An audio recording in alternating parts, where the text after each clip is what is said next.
Okay. ప్రభు అయిన యేసుక్రీస్తు నామములో ఈ రాత్రి సమయంలో బైబిల్ తరగతికి వచ్చినటువంటి ప్రతి సహోదరునికి ప్రభు అయిన యేసుక్రీస్తు నామములో వందనాలు తెలియజేస్తున్నా. అలాగే ఆన్లైన్లో దేవునికి వాక్యం వీక్షిస్తున్నటువంటి ప్రతి సహోదరికి చింతపల్లిలో ఉన్నటువంటి క్రీస్తువుని తరపుగా హృదయపూర్వకమైన వందనాలు తెలియజేస్తున్నా. అంత బాగున్నారు కదా, చాలా సంతోషం. మనకైతే మన దేశంలో మన ప్రాంతంలో దేవుని యొక్క సన్నిధిలో ప్రార్థన చేయడానికి ఇబ్బందులు ఏం లేవు, కానీ మనుషులు ప్రార్థనకు రావడానికి ఇబ్బంది పడుతున్నారు. ప్రపంచ దేశాల్లో ఉత్తర కొరియా అనే దేశం చిన్న దేశం, అది అక్కడ క్రైస్తవులు ఉండటానికి వీలు లేదు, అక్కడ బైబిల్ ఉండటానికి వీలు లేదు, ప్రార్థన చేయడానికి వీలు లేదు. ఒకవేళ ఎవరైనా ప్రార్థన చేసుకుంటుంటే వాళ్ళని చంపేస్తున్నారు, బైబిల్ పట్టుకెళ్తే కాల్ చేస్తున్నారు, ప్రార్థన చేస్తుంటే జైల్లో పెట్టేస్తున్నారు, శిక్షలు వేస్తున్నారు. అటువంటి పరిస్థితుల్లో కూడా వాళ్ళు ప్రార్థన మానట్లేదు. ఒక పాట పాడుకుంటాకి లేదు, వాక్యం చెప్పుకుంటాకి లేదు. ఇప్పుడు మనకి పాట పాడాలంటే గుర్తుకు రావు, వాక్యం ఉందంటే చెవులు ఉండవు, అవునా కదా. మరి మనకి ఇంత వెసులుబాటు దేవుడు ఇచ్చాడు. ఇచ్చినప్పుడు మనం దీన్ని ఉపయోగించుకోవాలి. వాళ్ళ గురించి మనం ప్రార్థన చేయాలి. ప్రార్థన చేసుకుందాం. ప్రేమ స్వరూపుడా, పరిశుద్ధుడా, మహోన్నతుడా, మీకు స్తోత్రాలు చెల్లిస్తున్నాను పరమ తండ్రి. గతించిన దినమంతా కూడా, గతించిన శుక్రవారం నుంచి చింతపర్యంతము మీ మహాదైత్యత కృప్యత నన్ను మమ్మల్ని సజీవ లెక్కలు ఉంచారు, సురక్షితంగా కాచి కాపాడారు. మీకు స్తోత్రాలు తండ్రి. ఈ రాత్రి సమయంలో ఈ బైబిల్ తరగతిలో ఇంత పర్యంతము కీర్తన ద్వారా స్థుతి పొందారు. ఈ సమయంలో వాక్యం కొరకు ప్రార్థన చేస్తున్నాను. పగటి సమయంలో జరిగిన తరగతులు అన్నిటి కొరకు ప్రార్థన చేస్తున్నాను. మీరు కృప చూపి మీ నామ మహిమతో జరిగించుకున్నందుకు స్తుతులు స్తోత్రాలు సమర్పణ చేస్తున్నాం తండ్రి. నేను ఈ సమయంలో మీ సన్నిధిలో దేవునికి వాక్యం నేర్చుకుంటానికి ఇష్టపడుతున్నాం. ఇప్పుడు వచ్చిన ప్రతి బిడ్డను దీవించండి. ఆన్లైన్లో వాక్యం వీక్షిస్తున్న బిడ్డలందరి కొరకు ప్రార్థన చేస్తున్నాను. ప్రతి బిడ్డపై మీ యొక్క దీవెన దారులుగా క్రమపరిచేయండి. వాక్య వెలుగులో మా జీవితాలు సరి చేసుకుంటూ ముందుకు సాగడానికి సహాయం చేయండి. ఉత్తర కొరియా దేశం గురించి ప్రార్థన చేస్తున్నాను. అక్కడ ఉన్నటువంటి క్రైస్తవులు ఎన్నో ఇబ్బందులు పడుతున్నారు. అటువంటి ఇబ్బందుల్లో కూడా వారు మిమ్మల్ని మరవకుండా ప్రార్థన చేసుకుంటూ శ్రమలు అనుభవిస్తూ వాడు భక్తి చేస్తున్నారు. వారిని బట్టి నాయన మీకు స్తోత్రాలు చెల్లిస్తున్నాను. నన్ను వారిని బట్టి మేము నేర్చుకోవాల్సిన విషయాలు, నన్ను ఎటువంటి క్లిష్టమైన సమస్యలు మాకు లేవు నాయన, శ్రమలు ఏమి లేవు, ఇబ్బందులు ఏమి లేవు. అయినప్పటికీ కూడా భక్తిలో జీవించడానికి మీ సన్నిధికి రావడానికి నాయన అనేకులు వెనుకాడుతూ ఉంటున్నారు. వారందరి కొరకు ప్రార్థన చేస్తున్నారు. మీ కుమారుడు క్రీస్తు రెండో రాక సమీపంగా ఉంది. అందరూ అంతలో మారుమనసు పొందాలని మీరు ఇచ్చే ఆజ్ఞ ప్రతి ఒక్కరు లోబడి మారుమనసు పొంది పశ్చాత్తాపడటానికి సహాయం చేయండి. ఈ సమయంలో వాక్యం వింటున్న ప్రతి బిడ్డను దీవించండి. వారి మనసులు పరిపరి విధాలు పోకుండా కేవలం వాక్యం వైపు మాత్రమే మనసు ఉంచగలిగేటువంటి మనస్థితి దయచేయమని ప్రార్థన చేస్తున్నాను. అనారోగ్యంగా ఉన్న బిడ్డల కొరకు ప్రార్థన చేస్తున్నాను. ఈ సమయంలో నాయన కుమారుడు కొనుమాటి చందు కొరకు ప్రత్యేకంగా ప్రార్థన చేస్తున్నాను. బిడ్డ నాయన తనకు హాస్పిటల్లో ఉన్నాడు 2 రోజులు బట్టి. బిడ్డకు నాయన సంపూర్ణ ఆరోగ్యం ఇచ్చి స్వస్థపరచమని ప్రార్థన చేస్తున్నాను. వైద్యులు వైద్యం చేస్తారు, ట్రీట్మెంట్ ఇస్తారు, స్వస్థత ఇచ్చేది మీరే. మీ కుమారుడు క్రీస్తు నామములో ఆ బిడ్డను స్వస్థపరిచి క్షేమకరంగా మాలో చేర్చి మీ సన్నిధిలో కృతజ్ఞత చెల్లించడానికి కృప చూపుతారని ప్రార్థన చేస్తున్నాను. అలాగే సమయంలో వాక్య భాగంలో పెడుతున్నాను. అపవిత్రమైన పెదవులు కాల్చి పవిత్రపరిచి పరిశుద్ధమైన మీ లేఖనాలు ప్రియమైన మీ బిడ్డలకు అందించడానికి చిన్న పనిముట్టుగా నన్ను వాడుకుంది. మీ నామకి మహిమ ఘనత ప్రభావం తెచ్చుకుంటారని ఈ ప్రార్థన మా రక్షకుడు మీ ప్రేమ కుమారుడైన యేసుక్రీస్తు నామంలో వేడుకుంటున్నాను పరలోక తండ్రి. ఆమేన్. మరొకసారి అందరికీ వందనాలు. గత వారంలో మనం ఏ పాఠం నేర్చుకున్నామో చెప్పగలరా? Very good. దేవునికి ఇష్టం లేనియే చేయకూడదు. అది ప్రేమ కలిగి ఉండాలి. అంటే కొత్త సంవత్సరంలో మనం తీసుకోవాల్సినటువంటి నిర్ణయాల గురించి ఆలోచన చేస్తాం. క్షమాగుణం కలిగి ఉండాలని, అందరితో సమాధానంగా ఉండాలని, బాధ్యత కలిగి ఉండాలని, కీడు చేయడం మానేసి మేలు చేయాలని, దేవుని పనుల మీద ఆసక్తి కలిగి ఉండాలని ఇత్యాది విషయాలు మీకు బోధించడం జరిగింది. ఈ దినాన్ని మరొక వాటి భాగంలోనికి మనం ప్రవేశించడానికి ముందు లూకాసు వార్త 6వ అధ్యాయము 41వ వచనం చదువుకుందాం.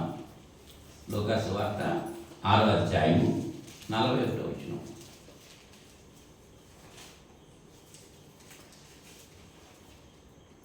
నీవు నీ కంటిలో ఉన్న దూలము ఎంచగా నీ సహోదరుని కంటిలో ఉన్న నలుసును చూడనేలా?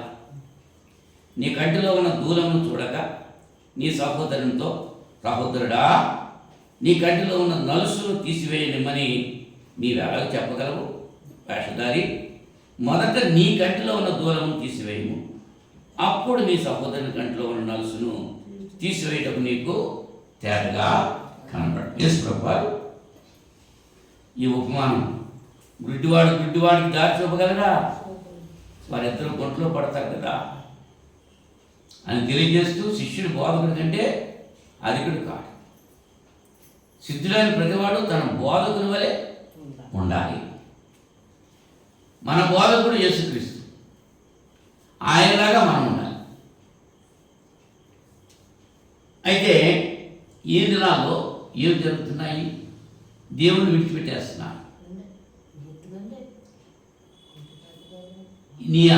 నీ బలం ఎవరిచ్చారు? నీ ఆరోగ్యం ఎవరిచ్చారు? నీ ఐశ్వర్యం ఎవరిచ్చారు? నీకున్న సమస్తం ఎవరిచ్చారు? ఇచ్చిన ఆయన నిలబెట్టేసి మిగిలిన వాడిని మరి చెబుతున్నారు. ఈ రాత్రి సమయంలో విగ్రహారాధన అంటే ఏంటి? దేవుడిని విడిచి వేరొకరిని ఆరాధించడమే విగ్రహారాధన.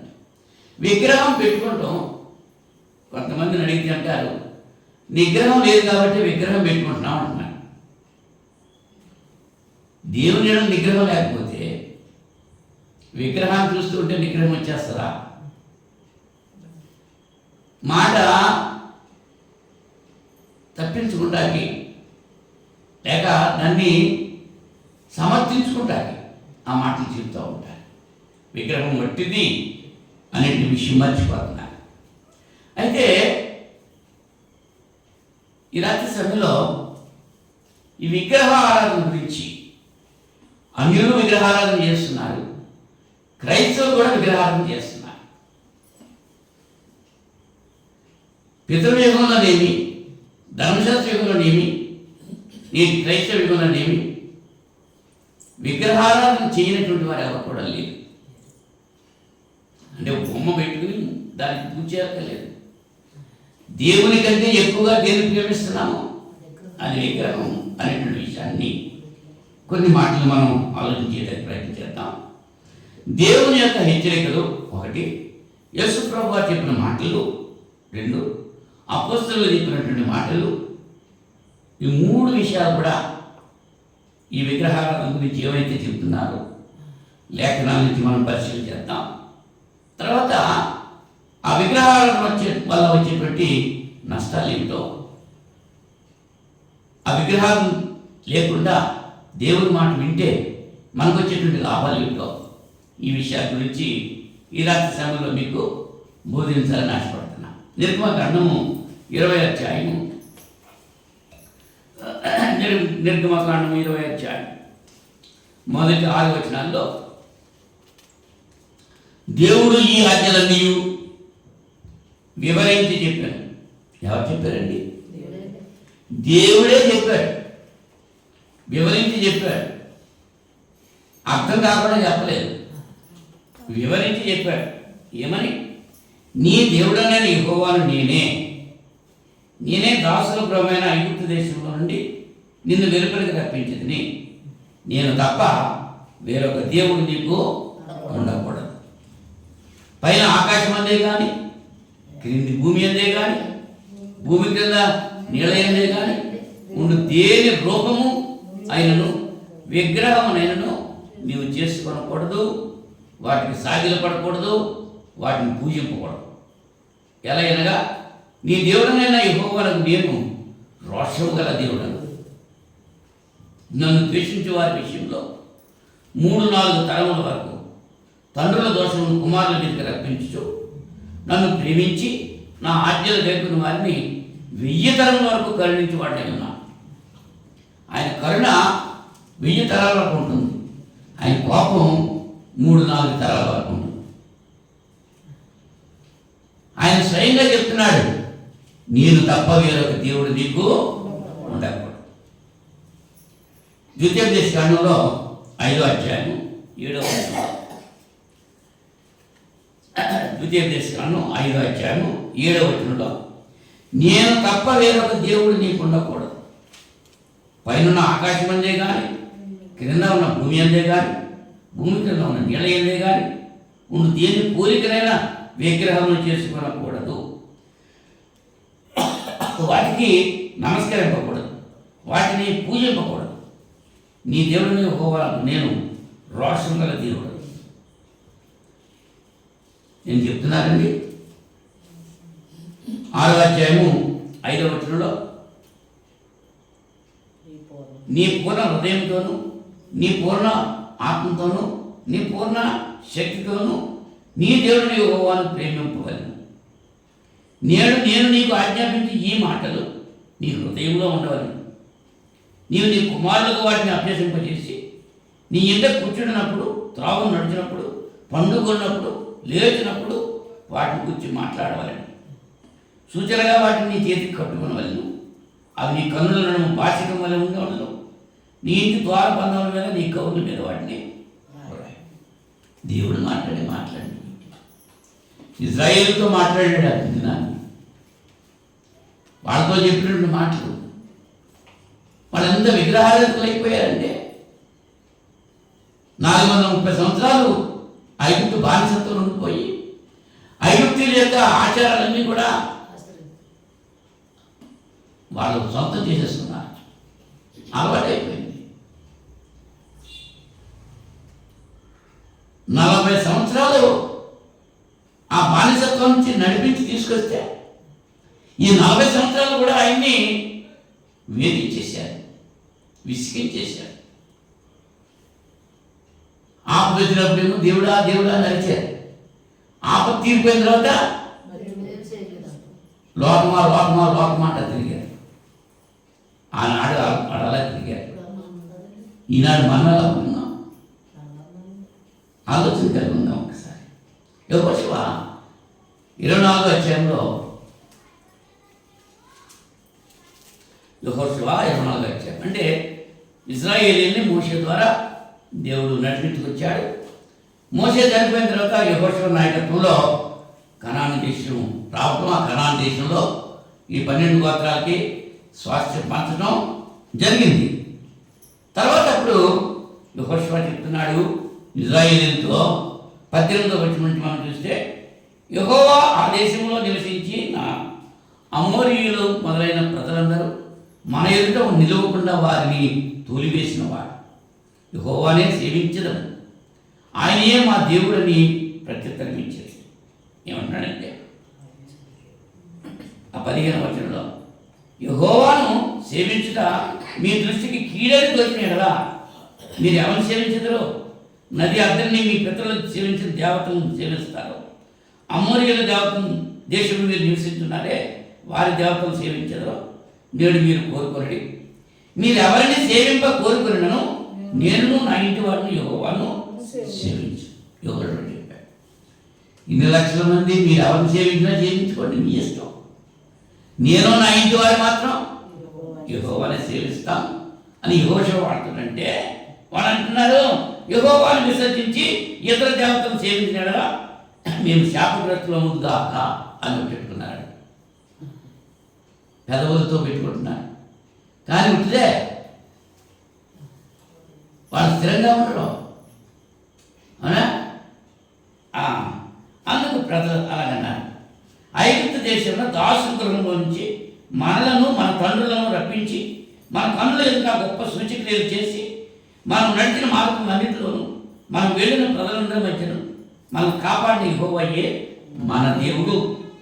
యెహోవా దేశంలో నివసించిన అమోరీయులు మొదలైన ప్రజలందరూ మన ఎదుట నిలవకుండా వారిని తోలివేసిన వాడు యెహోవాయే. అంచేత మేము యెహోవాని సేవిస్తాము, ఆయనే మా దేవుడని వాళ్ళు ప్రత్యుత్తరం ఇచ్చారు. యెహోషువ అంటున్నాడు, యెహోవా పరిశుద్ధ దేవుడు, రోషము గల దేవుడు. ఆయన మీ అపరాధములను మీ పాపములను పరిహరింపని వాడు. మీరు ఆయనను సేవింపలేదు.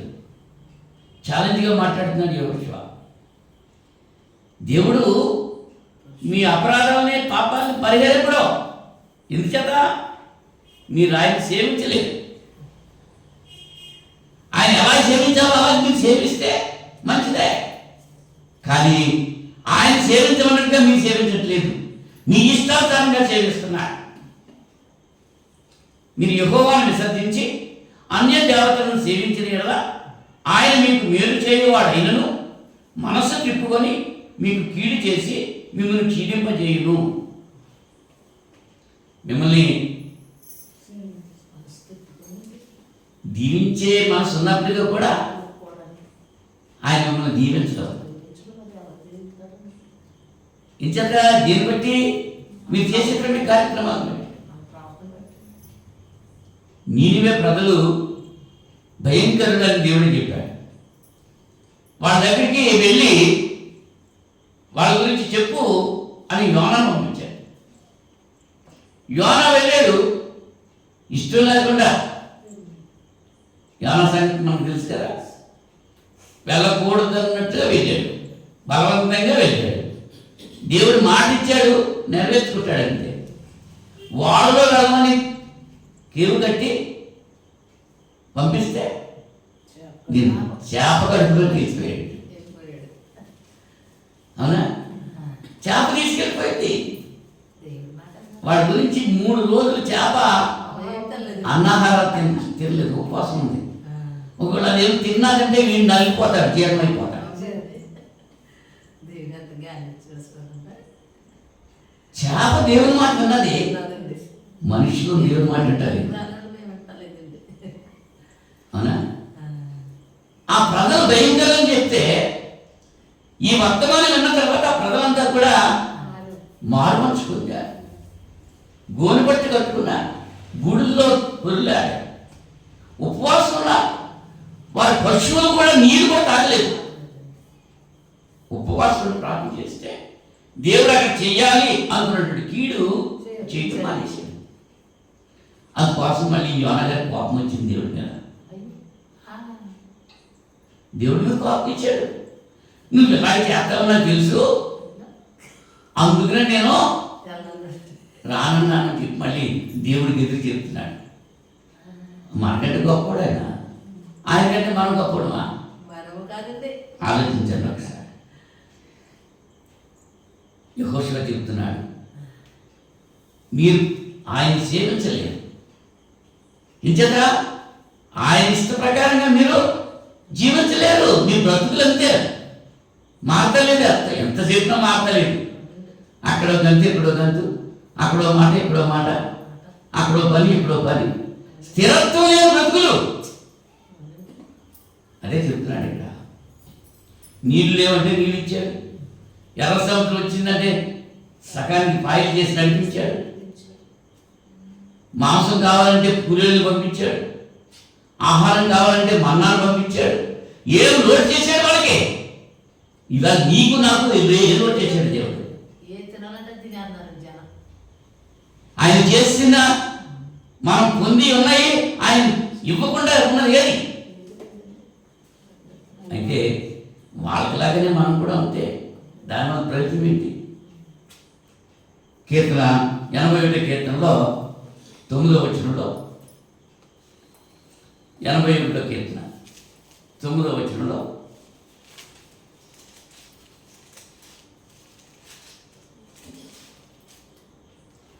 అన్యుల దేవతలలో ఒకటి నీలో ఉండకూడదు.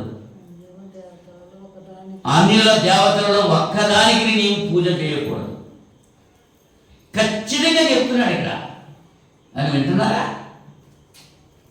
అన్యుల దేవతలు ఒక్కడు కూడా నీ ఇంట్లో ఉంటాకి వీల్లేదు.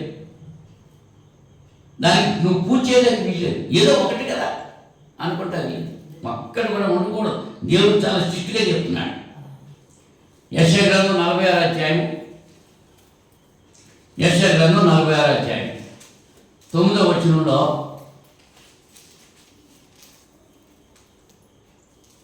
చాలా పూర్వమున జరిగిన వాటిని జ్ఞాపకం చేసుకుని, దేవుడును నేనే, మరి ఏ దేవుడును లేడు. నేను దేవుడను, నన్ను పోలినవాడు ఎవడూ లేడు. ఆయన పోలినవాడు ఎవడను ఉన్నాడా? ఆయన తప్ప వేరొక దేవుడు ఉన్నాడా? నా ఆలోచన నిలిచినట్లు, నా చిత్తమంతా నెరవేర్చుకుందనియు చెప్పుకొనొచ్చు. ఆది నుండి నేనే కలుగుబో వాటిని తెలియజేస్తున్నాను.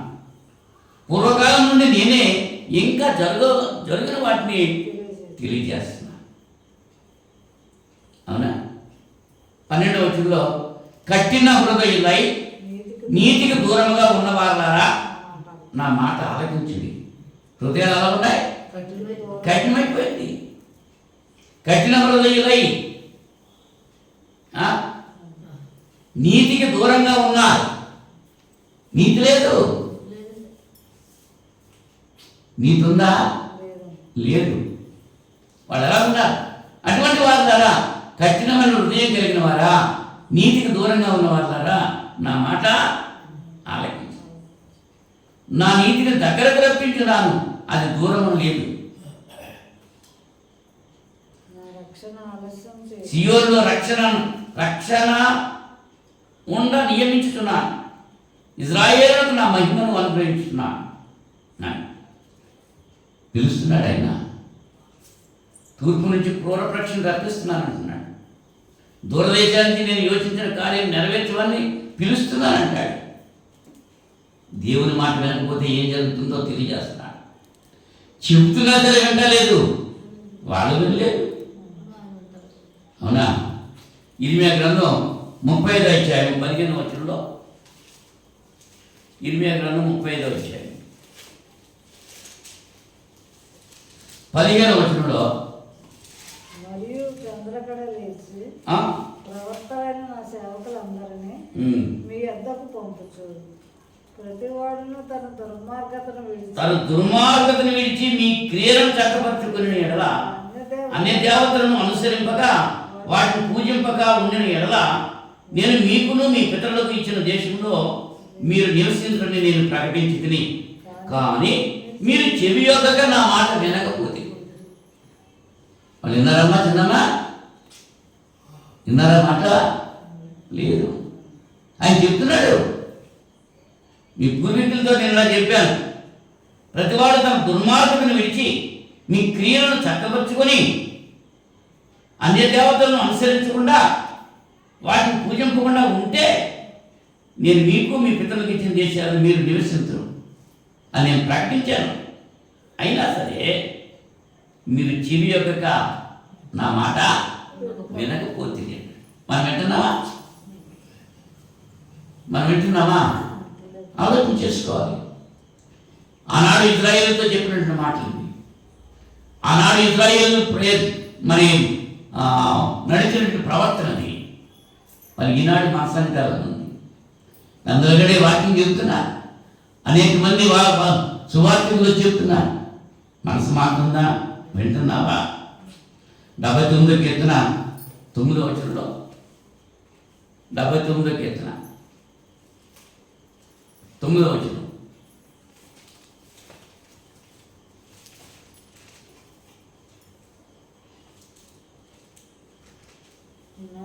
మా రక్షణకర్తవు దేవా, నీ నామ ప్రభావమును బట్టి మాకు సహాయం చేయండి. ఎందుకు చేయమని అడుగుతున్నాడు? ఎందుకు అంటున్నాడు?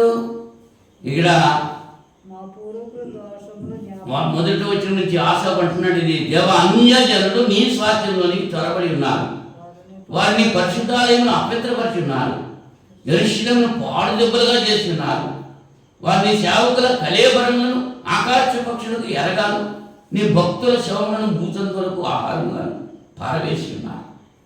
వారు నీళ్లు పోసినట్లు యెరూషలేము చుట్టూ వారి రక్తం పారవేసి ఉన్నారు. ఇవాళ ఉత్తర కొరియాలో జరిగే పరిస్థితి అదే.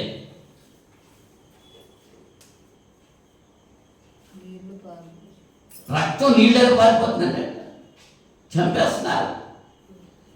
ఒక కుటుంబంలో ఏ ఒక్కరు దేవుని నమ్ముకున్నా మిగిలినందరికీ శిక్ష.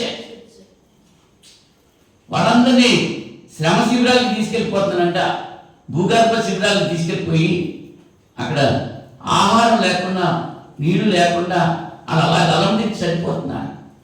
ఎందుకోసం? వాళ్ళు చేసిన తప్పు ఏంటి? యేసు ప్రభుని అంగీకరించారంతే. అటువంటి శిక్షలు మనకి ఏమైనా ఉన్నాయి? ఇప్పుడు నేను ప్రార్థనకి వెళ్ళొద్దని ఎవరైనా అంటున్నారా? వస్తుంది ఎందుకు వస్తామని ఆటంకం పరుస్తున్నారా? ఏమైనా ఇబ్బందులు ఉన్నాయా? నువ్వు దేవుడికి రావడానికి నీకే మనసు ఉండలేదు, నీతో పాటు నీ కుటుంబాన్ని తీసుకురావడానికి నువ్వు ఇష్టపడలేదు. నువ్వు అక్కడే వచ్చేస్తున్నావు లిప్పు అంటే మరి నిన్ను దేవుడు తీసుకెళ్ళిపోతే ఇంట్లో కూడా నీ కుటుంబ సభ్యులు ఏమవుతారు? అలాగే నరకంలో పోతారు కదా. ఇప్పుడే ప్రభు రాముడు వస్తే ఇక్కడి నుంచే మనం పైకి ఎత్తబడితే మన కుటుంబ సభ్యుల దానికి ఏంటి ఆలోచన చేస్తున్నావా? ఉత్తర కొరియాలో అటువంటి శ్రమలు వచ్చిన దేవుడి చంద్రలో గట్టిగా మనలా మాట్లాడుకుంటా లేదు, ఒక పాట పాడతా లేదు, ఒక వాక్యం చదువుకుంటే బైబిల్ లేదు, బైబిల్ ఉంటే చింపేస్తున్నా. అటువంటి శ్రమలు కలిగి ఉన్నప్పుడు కూడా వాళ్ళు దేవుని ప్రార్థన చేయడం మానలేదు. మనకు ఎటువంటి శ్రమ లేకపోయినా సరే దేవుని చంద్ర రావడానికే ఎక్కసరిగా ఉంది. ఆలోచన చేసుకుందాం ఒకసారి దేవుని యొక్క మాట. 10వ వచనంలో ఉన్నాడు, వారి దేవుడు ఎక్కడ ఉన్నాడని అన్యజనులు పలుకునేలా మేము చూస్తుండగా వార్చబడిన నీ సేవకుల రక్తం గురించిన ప్రతిదండన జరిగినట్లు అన్యజనులకు తెలియబడింది. చెరలో ఉన్న వారి నిట్టూర్పు నీ సన్నిధికి రాని, నీ బాహు బలాతిశయము చూపుము, చావునకు విధింపబడిన వారిని కాపాడు. ప్రభువా, మా పొరుగువారు నిన్ను నిందించిన నిందకు ప్రతిగా వారి ఎదలోనికి 700 నిందలు కలుగు చేయమంటున్నాడు. తిట్టుకెత్తున్నది మనం శిక్షించడానికి వీలు లేదు. శత్రువుల ద్వారా ప్రేమించే మనసు మనం కలిగి ఉండాలని యేసు ప్రభు వారు మనకు ఆజ్ఞాపించారు. ఆ దినాల్లో అయితే శత్రువులను అలాగా ఆసాపు గారు మరి దూషిస్తూ మాట్లాడుతున్నారు. అంటే దేవుడిచ్చిన హెచ్చరిక ఏంటి? విగ్రహారాధన చేయకూడదు, నేను తప్ప వేరొక దేవుడు నీకు ఉండకూడదు, ఏ రూపం చేసుకోకూడదు, ఏ విగ్రహాన్ని చేసుకోకూడదు అని ఎవరు చెప్పారు మాట? దేవుడు చెప్పాడు. మరి విగ్రహాల గురించి యేసు ప్రభువు ఏం చెప్తున్నారు ఒక్కసారి మనం ఆలోచన చేస్తే మత్తయి సువార్త 10వ అధ్యాయము 37వ వచనంలో, మత్తయి సువార్త 10వ అధ్యాయం 37వ వచనంలో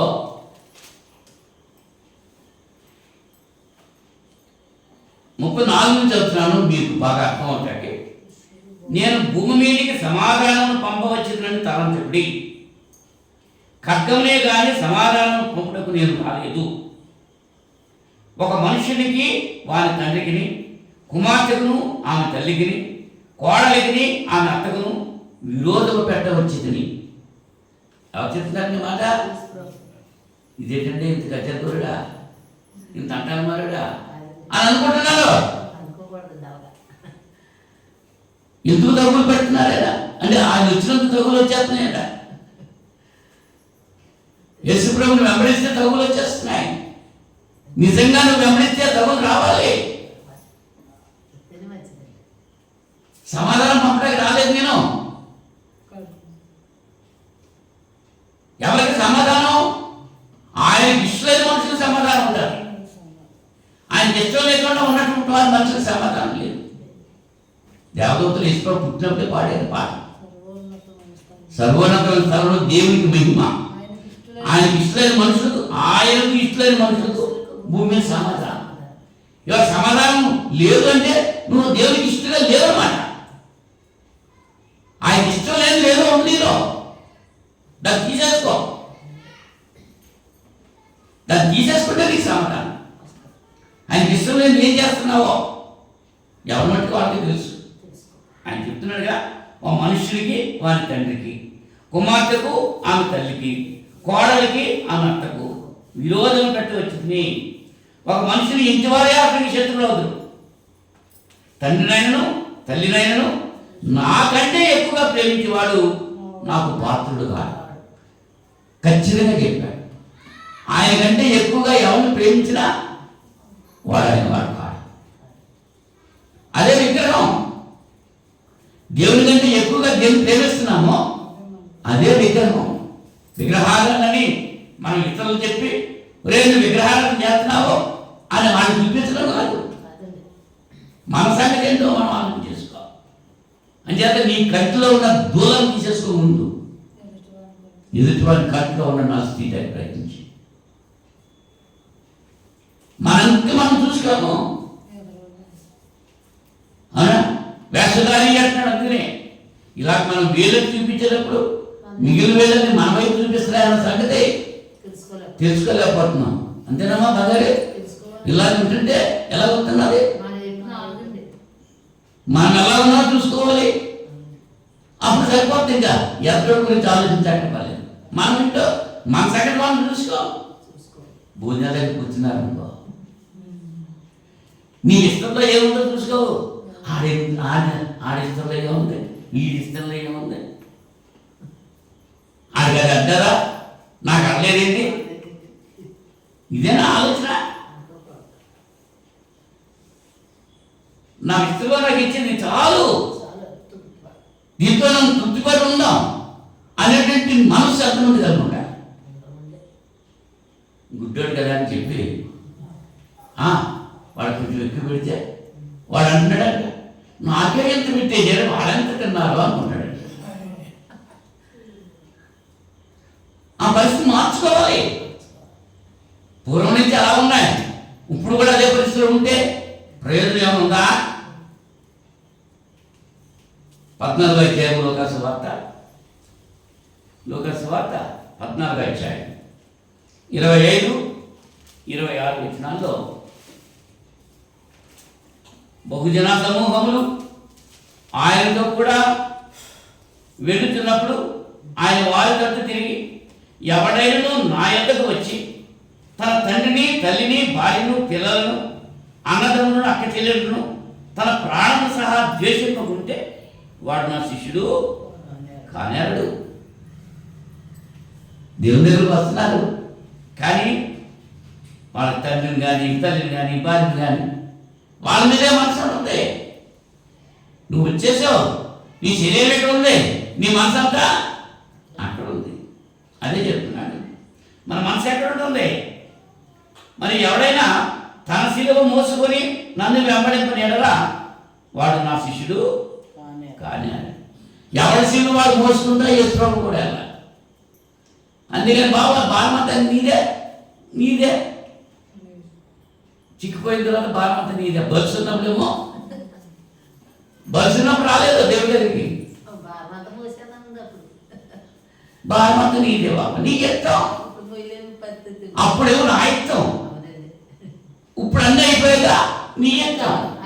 ఎంతవరకు చేస్తారు ఆయన? ఆయన ఏమంటున్నాడు? ఎవరైనా నా యొద్దకు వచ్చి తన తండ్రిని తల్లిని భార్యను పిల్లలను అన్నదమ్ములను అక్క చెల్లెలను తన ప్రాణం సహా ద్వేషింపకుంటే వాడు నా శిష్యుడు కానేరడు. మరియు ఎవడైనా తన శిలువను మోసుకొని నన్ను వెంబడింపని ఎడల వాడు నా శిష్యుడు కానేరడు. ఎవరి భారం వాళ్ళే మోసుకుని ఆయన వెంబడించాలి. ఎవరు భోజనాలు ఆడే తెచ్చుకుని మీటింగ్కి రండి అంటే ఎంతమంది వస్తారమ్మా? ఎవరు ఛార్జీలు ఆడే పెట్టుకోవాలి, ఎవరు భోజనాలు ఆడే పెట్టుకోవాలి. మీటింగ్ పెడుతున్నాం రండి అంటే ఎంతమంది వస్తారు చెప్పండి? 300 మంది వస్తారా? ఉచితమైతే వచ్చేస్తానండి. ఆటోలు పంపించి అదండి. మిమ్మల్ని తీసుకొస్తాకి మనకి తీసుకెళ్తాకి ఫ్రీగా తీసుకెళ్తున్నాం. ఇక్కడ భోజనాలు మీకు కావాల్సిన పెట్టేస్తాం అంటే బిరులా వచ్చేస్తున్నారు. చేస్తానండి. ఇవి అయితే రాదండి. అయ్యేవి లేవంటే రాదు. అది వద్దా అదండి. ఇసుకెత్తేలా అర్థలేదంటే జనం అంత జనం వచ్చేసి భక్త్యా అది కాదండి. అది ఎక్కడ ఇద్దరు ముగ్గురు నానామ పేరట ప్రార్థన చేస్తాను. ప్రార్థన చేస్తారు. వారి మధ్య ఉండాలి. ఆయన నామానికి లోబడి ఉండాలి. ఆయన అధికారానికి లోబడి ఉండాలి. ఆయన అధికారానికి లోబడకుండా ఎవరిష్టాంతరంగా తిరిగేస్తూ ఎంతమంది జనం ఉంటే మాత్రం సుఖమేంటి? రక్షణ వస్తుందా? ఎన్ని రోజులు మీటింగ్ పెట్టారు, ఎంతమంది వచ్చారు, ఎన్ని ఆత్మలు రక్షణలోకి వచ్చినాయి? ఆ ప్రశ్న వస్తుందా? అది రాదండి. రక్షించబడ్డటువంటి విశ్వాసి స్థిరంగా ఉన్నాడా? మళ్ళీ అందులో వెళ్ళిపోయాడా? దానివల్ల ప్రయోజనం ఏంటి? ఆలోచన కలిగి ఉండాలి. ఒకసారి దేవుని కంటే ఎక్కువగా దేన్ని మనం ప్రేమించకూడదు అదే యేసుప్రభువు చెప్పారు కదా. 6వ అధ్యాయం 24వ వచనంలో, మత్తయి సువార్త 6వ అధ్యాయము 24వ వచనంలో, 6వ అధ్యాయము 24వ వచనం, ఎవడునూ ఇద్దరు యజమానులకు దాసుడుగా ఉండనేరడు. అతడు ఒకరిని ద్వేషించి మరి ఒకరిని ప్రేమించు, లేదా ఒకరి పక్షముగా ఉండి ఒకరిని తృణీకరించు. మీరు దేవునికిని సిరికిని దాసులుగా ఉండనేరరు. అందువల్ల నేను మీతో చెప్పినది ఏమనగా, ఏమి తిందుమో ఏమి త్రాగుదుమో అని మీ ప్రాణం గుర్చాను, ఏమి ధరించుకుందుమో అని మీ దేహం గుర్చాను చింతపడబడి. ఆహారం కంటే ప్రాణమును, వస్త్రము కంటే దేహము గొప్పవి కావా? ఆకాశ పక్షులను చూడండి, ఆమె విత్తము కోయము కొట్టలో కూర్చుకునవు, ఆయనను మీ పరలోకపు తండ్రి వాటిని పోషించుతున్నాడు. మీరు వాటికంటే బహు శ్రేష్ఠులు కాదా? మీలో ఎవడు చింతించడం వల్ల తన ఎత్తు మూరుడు ఎక్కువ చేసుకోగలరు. వస్త్రాల గురించి మీరు చింతించమనేలా అని సొలొమోను సైతం ఏమంటున్నాడు? ఈ గడ్డి పువ్వుల్లో ఒక పువ్వు లేక నేను ఉండలేకపోయేనే అని బాధపడ్డాడట సొలొమోను. ఒక రోజుండి ఆ రోజునే వాడిపోయేటువంటి గడ్డి పువ్వుకి అంత ఆనందం ఇస్తే ఆయన చేతులతో చేసిన మనకే ఎంత ఆనందిస్తాడు ఆయన. దేని గురించి మనం ఆలోచన చేస్తున్నాం? ఎంతసేపు ఏం తినాలి, ఏం తాగాలి, ఎక్కడ నిద్ర అవ్వాలి, ఎంతసేపు నిద్ర అవ్వాలి, అవునా? ఎంతసేపు తాగాలి, ఎంతసేపు తిరగాలి, దీనికి వచ్చే ఆలోచన. అదే నా ప్రార్థన. దేని గురించి చింతపడద్దు. మీ చింత యావత్ ఆయన వేయండి. ప్రాగులాడుతున్నారు ప్రతివాడు. దేని కొరకు ప్రాగులాడుతున్నారు? భోజనం కొరకు, వస్త్రం కొరకు, నీడ కొరకు. వాడికి ఉన్నది వాడు సరిపోతలేదు, ఇంకొకటి ఆక్రమించాలి. వాడికి ఉన్నది వాడికి సరిపోలేదు, అధికంగా లాభాలు వేసుకోవాలి. అధికంగా లాభాలు చేయకూడని వ్యాపారాలు. మరి డబ్బులు వచ్చాయ్యా? నిజాయితీగా ఉంటే డబ్బులు వస్తాయా? మరి డబ్బులు కావాలంటే అదే చెప్తున్నాడు. ఒకడు సిరికిని దేవునికి దాసుడిగా ఉండలేడు. నువ్వు దేవుడిలో ఉండాలి, నిత్య జీవం పొందాలంటే ఈ లోకానికి వేరుగా రావాలి. ఈ లోకంతో పొత్తు దేవుడితో విరోధం. నీకు లోకం కావాలా, దేవుడు కావాలా? ఏదో ఒకటి కోరుకో. రెండు కావాలంటే కుదరదు. రెండు కావాలని ఓ యవనస్తుడు కూర్చున్నాడంట కిటికీలో. ఎవరంటే పేరు ఐదుకు. అక్కడ పౌలు గారేమో వాక్యం చెప్తుంటే వీడు కిటికీలో కూర్చున్నాడంట. కాసేపు వాక్యం కావాలి, కాసేపు లోకం ఏమవుతుందో చూడాలి, లోకం వైపు చూడాలి.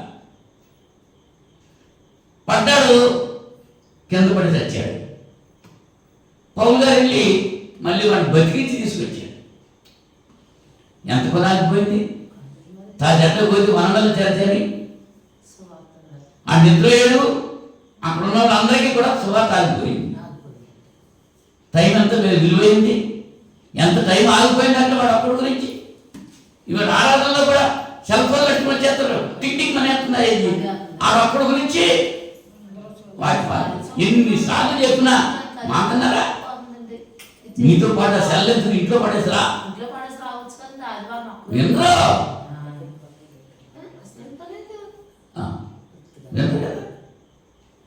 దేవుని కంటే ఎక్కువగా దేని ప్రేమిస్తున్నా? టీవీని ప్రేమిస్తున్నావా? సెల్ ఫోన్ ప్రేమిస్తున్నావా? పిల్లలను ప్రేమిస్తున్నావా? భార్యను ప్రేమిస్తున్నావా? భర్తను ప్రేమిస్తున్నావా? మనవల్ని మనవరాలను ప్రేమిస్తున్నావా? ఎవరిని ప్రేమిస్తున్నావు దేవుని కంటే ఎక్కువగా? దేవుని పక్కన పెట్టేస్తున్నాం, వీళ్ళందరినీ ముందుకు తెస్తున్నాం. అది దేవునికి ఇష్టం కాదు. ఎవడైనా నన్ను వెంబడింపకూరితే తన శరీరాన్ని ఎత్తుకోవాలి, నన్ను వెంబడించాలి. తన తండ్రిని, తల్లిని, భార్యను, బిడ్డల్ని నాకంటే ఎక్కువగా ప్రేమించేవాడు నావాడు కాడని స్పష్టంగా చెప్తున్నాడు. నిన్ను సృష్టించిన వాడు నీకు భర్తనై ఉన్నాడు. నన్ను విడిచిన వేరెవరిని ప్రేమించిన విగ్రహారాధనే అనేటువంటి విషయాన్ని తెలియజేస్తున్నాడు. దేవుడు చెప్పిన మాటలు విన్నాం, యేసుప్రభు చెప్పిన మాటలు విన్నాం. అపోస్తలులు ఏం చెప్తున్నారు అది కూడా ఆలోచించేద్దాం. కొరింథీ మొదటి పత్రిక 8వ అధ్యాయం 6వ వచనంలో, కొరింథీ మొదటి పత్రిక 8వ అధ్యాయం 6వ వచనంలో,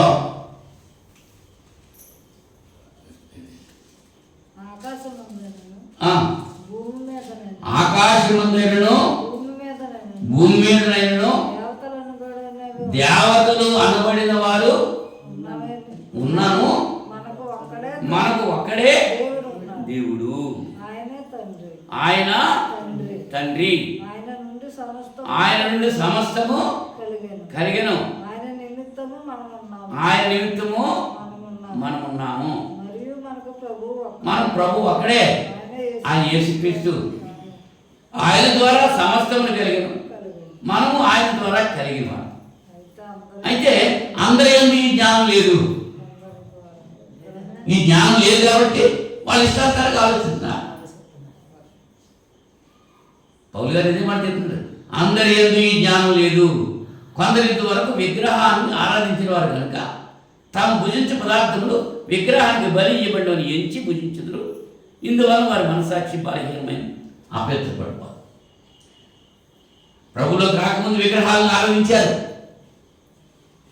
ప్రత్యేకించి ఈ చింతపల్లి గ్రామం సాతాను సింహాసనం అన్నట్టు గ్రామం ఇది. సాతానే సింహాసనం వేసి కూర్చుంది ఇక్కడ. అందులోంచి బయటకు వచ్చారు కొంతమంది. వచ్చినా సరే మళ్ళీ వెనకడ ఎక్కడికి పోతుంది? ఆ వెనకడ బుద్ధి పోతలేదు, వెనకడ ఆలోచన పోవట్లేదు, వెనకడ ప్రవర్తన పోవట్లేదు, వెనకడ మాటలు పోవట్లేదు, వెనకడ పనులు పోవట్లేదు. దేవుని రాజ్యంలో చేరేవు, దేవుని బిడ్డగా జీవించట్లేదు, ఇంకా దెయ్యం బిడ్డలాగా జీవిస్తున్నావు. మార్పు చెందితేనే మంచిది. మార్పు చెందమనే వాక్యం హెచ్చరిస్తుంది. ఆ వాక్యానికి లోబడి నువ్వు మారితే అప్పుడు నువ్వు నిత్య జీవం ఇస్తానని చెప్తున్నాను. భోజనాన్ని బట్టి దేవుని ఎదుట మనం మెప్పు పొందాలి. భోజనం గురించి ఎందుకు చెప్పాడు ఇక్కడ? ఏం చేసినా భోజనమే, ఏం చేసినా భోజనమే, జనాలకు కావాల్సిన భోజనమే.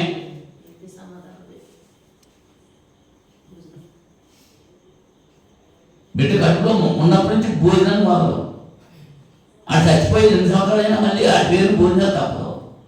అది బతుకుండగా మాత్రం వాడికి ముద్దట్లేదు. అని చూసారా? అది బట్ట కానుకోకుండా పడుకుంటే మనం సరి చేయలేదు, మనం శుభ్రం చేయలేదు, విసుకున్నాం. వాడేమో లక్షలు పెట్టి ఇల్లు కట్టించాడు, అందులో ఉండడానికి వాడికి లేదు, బయటికి గింజేస్తున్నాం అంతే. ఇంకా కాసేపు చచ్చిపోతాడు అన్న. ఆ చచ్చిపోయి మాత్రం మేకపోతుల్ని గొర్రెపోతుల్ని పోసేసి ఊరందరికి భోజనం పెట్టేసి ఎవరి కోసం? ఎవరిని మెప్పించడం కోసం. దేవుని మెప్పిస్తున్నావా? దేవుడు మెచ్చుకుంటున్నాడా ఇది చేస్తుంటే? అది భక్తా? 1000 కొండల మీద పశువులను నావే కదా అంటున్నాడు ఆయన. నువ్వు ఏమి ఇచ్చినా ఆకలి తీరుస్తావు, నువ్వు వచ్చిన మాట విను. దేవుడు కోరుకునేది అదే. ఆయన దగ్గరికి నిద్రమని కాదు చెప్పడం, ఆయన మాట విను, చెవుల్లో వేసుకో. అలా జీవించు, అప్పుడే దీవిస్తాడు. వచ్చేసి వెళ్ళిపోతే దానివల్ల ప్రయోజనం లేదు, ఏమాత్రం కూడా లేదు. మత్తయి సువార్త 19వ అధ్యాయం, మత్తయి సువార్త 19వ అధ్యాయం 16వ వచనంలో, 19వ అధ్యాయం 16వ వచనం, ఇదిగో ఒకడు ఆయన వద్దకు వచ్చి, బోధకుడా, నిత్యజీవం పొందడానికి నేను ఏ మంచి కార్యం చేయాలి అని అడిగాడండి. అందుకని మంచి కార్యం గురించి నన్ను ఎందుకు అడుగుతున్నావు అయ్యా? మంచివాడు ఒక్కడే. నీవు జీవంలో ప్రవేశింపగోరిన ఎడల ఆజ్ఞలను కైకొనుము అని చెప్పాడు. అతడు ఏ ఆజ్ఞలు అని ఆయన అడిగాడు. యేసుప్రభు చెప్తున్నారు, నాకు హత్య చేయవద్దు, వ్యభిచరింపవద్దు, దొంగిలవద్దు, అబద్ధ సాక్ష్యం పలకవద్దు, తల్లిదండ్రులను సన్మానింపు, నిన్ను వల్ల నీ పొరుగు వారిని ప్రేమింపు అన్నవే అని చెప్పాడు. అందుక ఎవరు ఇవన్నీ అనుసరించిన ఉన్నాను, ఇక నాకు పొదువై ఏమని ఆయన అడిగాడు. అందుకు యేసు, నీవు పరిపూర్ణుడు కోనేడలా పోయి నీ ఆస్తిని అమ్మి బీదలకిమ్ము, అప్పుడు పరలోకమందు నీకు ధనము కలుగు, నీకు వచ్చి నన్ను వెంబడించు అని అతనితో చెప్పాడు. అయితే ఆ యవనుడు మిగులు ఆస్తి గలవాడు కనుక ఆ మాట విని వ్యసనపడుచు వెళ్ళిపోయాడు. నిత్యం అక్కర్లేదండి అండి, ఈ లోకంలో డబ్బే కావాలంట. ఏం చేస్తాడు డబ్బు? వాడు కూడా వస్తుందా? నిత్యజీవం కావాలంటే ధనవంతుడు దేవుని రాజ్యంలో ప్రవేశించడం కంటే ఉంటే సూర్యపెత్తిలో ప్రవేశించడం తేలికని చెప్పాను. నిత్యజీవం పొందాలంటే ఇవన్నీ విడిచిపెట్టేయాలి. మనం ఇక్కడ ఏదో పట్టుకొచ్చామా? ఉన్నదాంట్లో సరిపోతలేదా? ఒక ఎకరం ఇచ్చారు, ఇంకొక ఎకరం కావాలి. ఓ 1,00,000 రూపాయలు పోదంటే ఇంకో 1,00,000 పోగలాలి. ఒక ఇల్లు కట్టుకున్నా ఇంకో ఇల్లు కట్టుకోవాలి. ఒక ఎకరం కొనుక్కున్నా ఇంకొక ఎకరం కొనుక్కోవాలి. అంతేగాని దేవుడి కొరకు ఏం చేస్తున్నావు? ఒకడు దేవునికి సిరికి దాసుగా ఉండండి. నువ్వు దేవుల్లో ఎదుగుతూ ఉంటే సిరిని కోల్పోతావు అంతే. నువ్వు లోకంలో ఎదుగుతూ ఉంటే దేవుడి నుంచి దూరం అయిపోతావు, నిత్య నాశనానికి వెళ్ళిపోతావు, నిత్య నరకానికి వెళ్ళిపోతావు. అక్కడికి వెళ్ళిన తర్వాత ఈ డబ్బు వస్తుందా? యోహాను మొదటి పత్రిక, యోహాను గారు చెప్తున్నారు 1వ పత్రికలో 5వ అధ్యాయము 20-20 వచనాల్లో, మనం సత్యవంతుడైన వారిని ఎరుగవలని దేవుని కుమారుడు వచ్చి మనకు వివేకము అనుగ్రహించున్నాడని ఎరుగుము. మనం దేవుని కుమారుడైన యేసుక్రీస్తునందు ఉన్నవారమై సత్యవంతుని అందున్నాం. ఆయనే నిజమైన దేవుడు, నిత్య జీవమునై ఉన్నాడు. ఆయన నిత్య జీవం, ఆయనలో మనం ఉండాలి. ఆయన వచ్చారు మా కొరకు. తండ్రి దగ్గర తండ్రి కుడిపాచును కూర్చుంటా విడిచిపెట్టబో భాగ్యమని ఎంచుకోలేదండి. ఆయన దాసుని స్వరూపము ధరించాడు. ఎవరి కోసం? మన కోసమే. ఫిలిప్పీ పత్రిక 1వ అధ్యాయం 21వ వచనం నుంచి చదువుతున్నాను చూడండి. నా మట్టుకైతే బ్రతుకుడ క్రీస్తే, చావైతే లాభము. ఆయనను శరీరంతో నేను జీవించడే నాకున్న పనికి ఫలసాత్మమైనడా. నేనేమి కోరుకుందో నాకు తోచలేదు. ఈ రెంటి మధ్యను ఇరుకబడి ఉన్నాను. అంటే బ్రతకాలా, చనిపోవాలా? మన ఇష్టమా చనిపోవడం? ఇవాళ చాలామంది చనిపోతే బాగుండు, ఈ లోకం విడిచి ఈ కష్టాలు, ఈ నష్టాలు, ఈ రోగాలు, ఈ అప్పులు, ఈ గొడవలు, చనిపోతే ఏముండవు కదా, చనిపోతే మంచిది అని అనుకుంటారు. అమ్మా శాంతరత్నం అలాగే అనుకుంటుంది, నాగం ఎవరు చిన్నమ్మ అలాగే అనుకుంటుంది. ఎప్పుడు వస్తే బాబు. మన ఆ బుడ్డమ్మ గారితో తగిలితే ఆవిడ అంటుంది, గమ్మును తీసుకెళ్ళిపోమని చెప్పండి బాబా. మనం చెప్తే తీసిపోతాడు ఆయన. ఇంకా నీకు ఆయుష్ ఇచ్చాడు, ఇంకా దేవుడు తెలుసుకుంటావని, లోకాన్ని విడిచిపెడతావని, దేవుల్లో ఉంటావని నీకు ఇంకా ఆయుష్ ఇచ్చాడు ఆయన. ఆ ఇచ్చిన ఆయుష్ను ఉపయోగించుకో. ఇంకెప్పుడు బతుకున్నంతకాలం అంతేనా? ఇంతకాలం లోకం కొరకు బ్రతికావు, ఇక్కడి నుంచైనా దేవుడి కొరకు బ్రతుకు, నిత్య జీవం పొందుతాం. అబ్బే నిత్య జీవం మాట చూడొచ్చు తర్వాత. ఇప్పుడు ప్రస్తుతం మా బతుకు బాగుండాలి. బాగుండటం అంటే ఏంటి అర్థం? మంచి డబ్బు ఉండాలా, మంచి బట్టలు ఉండాలా, మంచి వస్తువులు ఉండాలా, మంచి వాహనాలు ఉండాలా నా బతుకు. దేవుని లేదు జీవితం, యేసు లేదు జీవితం. ఈ యవనస్తులు ఏమంటున్నారు? ఏం చేయాలని చెప్తే 10 ఆజ్ఞలు చెప్పాడు ఆయన. ఆజ్ఞ ప్రకారం నడుస్తున్నానంటే నీ ధనవంతా అమ్మేసి పిల్లలకి ఇచ్చి నువ్వు వచ్చినా వెంబడించు. ఎవరిస్తున్నారు? దేవుడి కొరకు. దేవుడి పని జరుగుతుంది ఇస్తున్నారా? దేవుడి కొరకు ఏమైనా చేస్తున్నారా? సమయం ఇస్తున్నారా? డబ్బులు పెట్టేసి ప్రార్థన ముందు రమ్మంటే వస్తున్నారా? సమయమే ఇవ్వలేకపోతున్నారు, ఇంకేమిస్తారు మీరు? దేవుడు అడుగుతున్నాడు, అన్నింటిలో భాగమానికి ఇవ్వాలి. మీ హృదయంలో భాగమానికి ఇవ్వాలి. చోటు ఉందా నీ హృదయంలో? దేవునికి చోటు ఉందా? భాగానికి చోటు ఉందా? లోకంతో నిండిపోయిందా నీ మనసు? దేవునితో నిండుందా? దేవుడు వచ్చి ఉంటానంటున్నాడు, చోటు ఉందా ఆయనకి? నీ హృదయంలో ఎన్ని ఉన్నాయి? కొలస్సీ పత్రిక 3వ అధ్యాయము, కొలస్సీ పత్రిక 3వ అధ్యాయము 5వ వచనంలో, కావున భూమి మీద ఉన్న మీ అవయవములను అనగా జారత్వమును, అపవిత్రతను, కామాతురతను, దురాశను, విగ్రహారాధనైన ధనాపేక్షను చంపివేయుడి. ఎన్నున్నాయి? మీ భూమి మీద ఉన్న మీ అవయవాలు అన్నాడు. అవయవం అంటే మన శరీరంలో ఉన్నది. పంచేంద్రియాలు ఉన్నాయి. ఇప్పుడు ఈ పంచేంద్రియాలు ఏమైపోయినాయి? జారత్వం అంట, అపవిత్రత అంట, కామాతురత అంట, దురాశ అంట, విగ్రహారాధన, ధనాపేక్ష. ధనాపేక్ష సమస్త కీడులకు మూలం.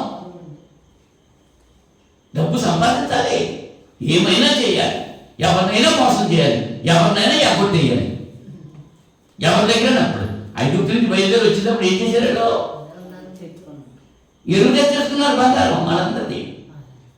మళ్ళీ వెనక్కి వెళ్తారని తెలిసాకే ఎరువు మేము వచ్చాక ఇచ్చేస్తాలే. మేము దేవుడిని ఆరాధితే వెళ్తున్నాం, అక్కడికి వెళ్తున్నాం, మళ్ళీ వచ్చాక ఇచ్చేస్తామంటే ఎరిగించుకున్నారా? వస్తారని చూసేకే దోచుకుని వెళ్ళిపోయారు దాన్ని. ఆ దోచుకుని వెళ్ళిపోయిన దాంట్లో ఏం చేస్తున్నారు? బొమ్మ చేస్తున్నారు, దూడ బొమ్మ చేసుకున్నారు. గడ్డి తినే దూడ బొమ్మ చేసుకుని నువ్వే మా దేవుడు మొక్కుతున్నారు. ఇక వాళ్ళకి మనకి తేడా ఏముంది చెప్పాలి? ఐగుప్తు బానిసత్వానికి విడిపించారు వాళ్ళని. పాపం అనేటువంటి బానిసత్వానికి మనల్ని విడిపించారు. క్రీస్తు యేసు రక్తంలో కడగబడ్డాం, మనం పవిత్రంగా చేయబడ్డాం, పరిశుద్ధులే చేయబడ్డాం. ఆ పరిశుద్ధుడి జీవితం జీవిస్తున్నామా? ఈ రాత్రి సమయంలో ఆలోచన కాక ఒక క్రైస్తవుడుగా జీవిస్తున్నాడా? అన్యుడిగా జీవిస్తున్నాడా? అన్యుడి కంటే ఎక్కువ ఘోరంగా జీవిస్తున్నాడు క్రైస్తవుడు. ఇంకా వాడే తక్కువ చేసుకుంటున్నాడు. ఆచారాలన్నీ కూడా వీడు ఎక్కువగా ఆచరిస్తున్నాడు. అన్యుల కంటే ఎక్కువ ఆచారాలు వీడు చేస్తున్నారు. ఎవరో క్రైస్తవుడు.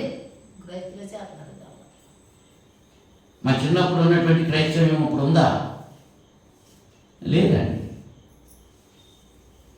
అంచేత పౌలు గారు అంటున్నాడు కల్పిసంతో, మేము ప్రకటించిన సువార్త కాక వేరొక సువార్త ఎవడొచ్చి ప్రకటించిన వాడు శాపగ్రస్తుడు. గల్తీ పత్రికలో చెప్పాడు కదా, గల్తీ పత్రికలో మొదటి అధ్యాయంలోనే చెప్పేస్తున్నాడు. 10వ వచనంలో 6వ వచనం చూస్తే మనకి 6వ వచనం చూస్తే, క్రీస్తు కృపను బట్టి మిమ్మల్ని పిలిచిన వాడిని విడిచి భిన్నమైన సువార్త మీరు ఇంత త్వరగా తిరిగిపోవడం చూడగా నాకు ఆశ్చర్యం అవుతున్నాను. 10వ వచనంలోకి వచ్చినప్పటికీ, ఇప్పుడు నేను మనుషుల దయను సంపాదించుకొని చూస్తున్నానా, దేవుని దయను సంపాదించుకొని చూస్తున్నాను? మనుషులు మెప్పించే బోధన చేస్తున్నానా, దేవుడు మెచ్చుకునే బోధన చేస్తున్నానా? ఏది కావాలి? మనుషులు ఏమైనా పర్వాలేస్తారా? నిత్య జీవం ఇచ్చే దేవుడు, ఆయన మాటలు లోబడాలి కానీ మనుషుల మాటలు లోబడకండి. మనుషులు ఏం చెప్తే చీట్లా, అది పట్టుకోవద్దు, ఇది చెయ్యొద్దు, ఇది తినొద్దు, ఇది తాగొద్దు, ఇది వాసన చూడొద్దు. ఇలా మనుషులు చెప్పిన పద్ధతులను బట్టి జీవిస్తే దేవుడి నుంచి దూరం అయిపోతాం. లేఖనం ఏం చెప్పిందో అది నువ్వు వెంబడించాలి అనేటువంటి విషయం ఇక్కడ తెలియజేస్తున్నా. ఇలా ఉంటే నష్టాలేంటి? దేవుని విడిచి వేరొకరి చేరు వారికి శ్రమలు విస్తరిస్తాయి. శ్రమలు ఎందుకు వస్తున్నాయి? ఈ బాధ ఎందుకు వస్తున్నాయి? ఈ వేదన ఎందుకు వస్తున్నాయి? ఈ నిరాశ నిష్ఠలు దేవుని మీద నీకు నమ్మకం లేకపోవడం, దేవుని విడిచిపెట్టి దూరంగా వెళ్ళటం వల్ల. తండ్రి దగ్గర ఉంటే సేఫ్గా ఉంటావు, తండ్రి నుంచి దూరంగా వెళ్ళిపోతే కరువు వచ్చేసింది. దేవుడిలో ఉంటే ప్రకటన గ్రంథం 20 వచనం, దేవుడి నుంచి దూరంగా వెళ్ళిపోతే ఏం జరుగుతుందో అనేటువంటి విషయాన్ని ఇక్కడ తెలియజేస్తున్నాడు పరిశుద్ధాత్ముడు. 8వ వచనంలో పిరికి వారును, అవిశ్వాసులను, అసఖ్యులను, నరహంతకులను, వ్యభిచారులను, మాంత్రికులను, విగ్రహారాధికులను, అబద్ధికులు అందరూ అగ్ని గంధకముతో మండు గుండములో పాల్పొందురు. ఇది రెండో మాట. ఎన్ని కేటగిరీలు ఉన్నాయి ఇక్కడ? 8 కేటగిరీలు వచ్చింది. ఏమ్మా పిరికివారంట. ఏంటి పిరికితనం? దేవుడు మనకి ధైర్యం కలిగిన ఆత్మించారు తప్ప పిరికితనం ఏమలేదే. ఏ పని చేయడానికి వెంటాడో లోపంలో, దేవుని పని చేయడానికి మాత్రం పిరికితనం వచ్చేస్తుంది. దేవుని చంద్రలో వాక్యం చెప్పమ్మా, అబ్బే కుదరదు. ఓ పాట పాడమ్మా, కుదరదు. ఓ ప్రార్థన చేయబాబు అంటే అయిపోక నాకు కుదరదు. దేవుని కొరకు చేయడానికి నువ్వు వెనుకాడుతున్నావు. మరి లోపల ఛాలెంజ్ చేసేస్తావు అంతే. పైప్ దగ్గర నీళ్ళు రాలేదనుకో, ఇన్ని క్యాబ్ ఎవరిచ్చాడు? ప్రైవేట్ ఎవరు పెట్టాడు అని నేర్చుకుంటాకే. మరి ఆ మాటలు ఎక్కడెందుకు రావు? దేవుని చదువులో మాట్లాడుకుంటాకే. లేకపోయిన మాటలు వస్తాయి అంతే, యథార్థమైన మాటలు రావు. పిరికి వారు దేవుని రాజ్యానికి వారసులు, అవిశ్వాసులంట, అసంఖ్యులంట. విశ్వాసం లేదు, దేవునికి అసహ్యమైన కార్యాలు చేసేవారు.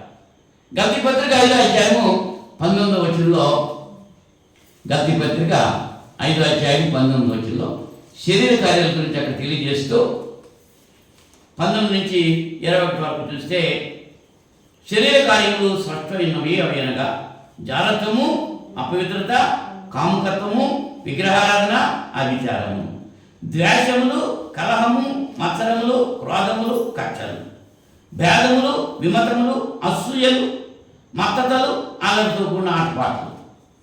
15 లెక్కెట్టాను నేను, మరి మీరు లెక్కెట్టారో లేదు. అసూయ, ఆడంటే వీడికి పడదు, వీడంటే వాడికి పడదు. అసూయ, ద్వేషం. నీకున్నదాంతో సంతృప్తి చెందితే అసూయ ఉండదే.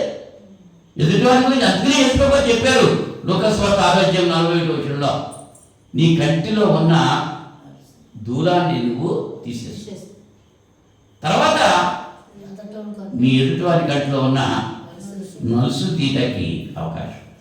ముందు నీ మట్టికి నువ్వు సరి చేసుకో. నువ్వు అసలు లేకుండా ఉంటావు. నువ్వు ఏముండకూడదు, నీలో అలరితో కూడిన ఆటపాటలు ఉండకూడదు, కక్షలు ఉండకూడదు, క్రోధాలు ఉండకూడదు, కలహాలు ఉండకూడదు. కలహమేనా? ఈ 15 లక్షణాలు ఉంటే దేవుని రాజ్యంలో చేరేటువంటి అవకాశం ఏమాత్రం కూడా లేదు. ప్రకటన గ్రంథం 9వ అధ్యాయం 13వ వచనం. ప్రకటన గ్రంథం 9వ అధ్యాయం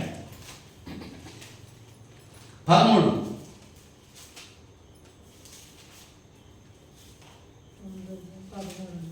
ఆ 6వ దూత బూర ఊదినప్పుడు దేవుని ఎదుట ఉన్న సువర్ణ బలిపీఠం యొక్క కొమ్ముల నుండి ఒక స్వరము, యూఫ్రటీసును ఆ మహానది యొక్క బంధింపబడి ఉన్న 4 దూతలను వదిలిపెట్టమని బోర పట్టుకొని ఉన్న ఆ 6వ దూతతో చెప్పిన వీటిని, మనుషుల్లో 3వ భాగమును సంహరింపవలని అదే సంవత్సరంలో, అదే నెలలో, అదే దినమున, అదే గంటకు సిద్ధపరచబడి ఉండిన ఆ 4 దూతలు వదిలిపెట్టబడి. ఎంతమంది పోవడానికి జనాల్లో 3వ భాగం సంహరించబడాలి అని చెప్పారు. గుర్ర ప్రవక్తల సైన్యం లెక్క 20 కోట్లు. వారి లెక్క ఎంతని నేను వింటిని. మరియు నాకు కలిగిన దర్శనమందు ఎలాగో చూసింది, ఆ గుర్రములకును వాటి మీద కూర్చుని ఉన్న వారికి నిప్పు వలె ఎరుపు వర్ణము, నీలవర్ణము, గంధక వర్ణము మైమరులుండెను. ఆ గుర్రముల తలలు సింహపు తలల వంటివి. వాటి నోళ్లలో నుండి అగ్ని, ధూమ, గంధకములు బయలుదేరుతుండెను.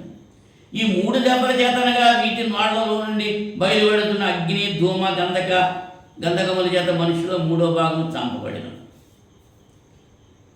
ఆ గుర్రముల బలము వాటి నోళ్ల యందును వాటి తోకల యందు ఉంది. ఎందుకనగా వాటి తోకలు పాముల వలె ఉండి తలలు కలిగి ఉన్నందున వాటి చేత అవి హాని చేయి. ఈ దెబ్బల చేత ఎంతమంది చచ్చిపోయారు? 3వ వంతు చచ్చిపోయారు.